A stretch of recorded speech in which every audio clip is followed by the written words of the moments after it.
Unfortunately, but predictably, the liberal media and Democrat politicians are blaming conservatives, even talk radio, and even gun carry laws for what the Tucson mass murderer has done. They are also, without shame of the political expediency of their pontifications, already calling for tighter gun control laws across America. But here are some things the mainstream media is either not saying at all or they're making very little of. We thought you would want to know. Mrs. Giffords is, of course, a Democrat. The vast majority of those attending more than likely were Democrats. We don't know this for certain, but it would be a safe assumption. Even though Mrs. Gifford is an outspoken supporter of the Second Amendment, most of the left, of course, is not. This is a statistical fact. And apparently the shooter was the only person there that day with a gun.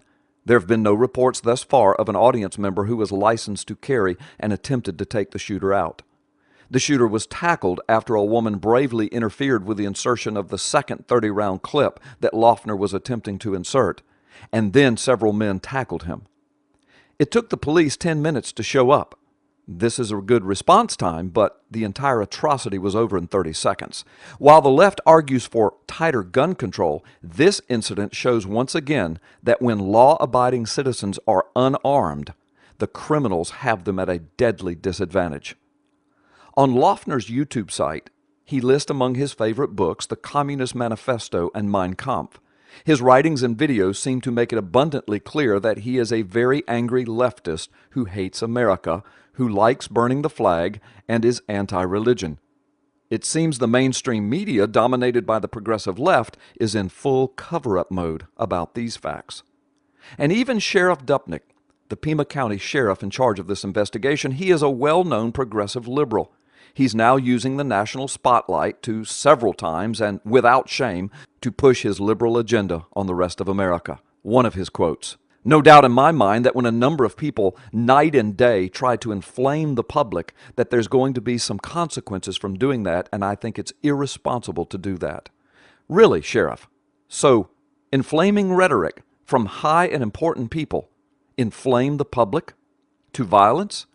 How about, Sheriff, when Democrat and progressive Barack Hussein Obama, speaking to Latino supporters, said, "Punish your enemies"? The enemies, of course, being those who politically disagreed with Obama and his listeners that day. Or they can come for the ride, but they got to sit in the back. Or how about this? The Cambridge police acted stupidly. Made by Barack Hussein Obama himself. One other shocking piece of information about this case. A review of Miss Gifford's YouTube site reveals a startling piece of information. While she has over 300 subscribers to her site, she has only subscribed to 2 other YouTube sites herself. One of them was former Representative Ike Skelton, Democrat, who lost his seat in November to a Republican challenger. The only other person she had subscribed to on her YouTube site was her shooter, Jared Lee Laughner. He goes by the username ClassItUp10.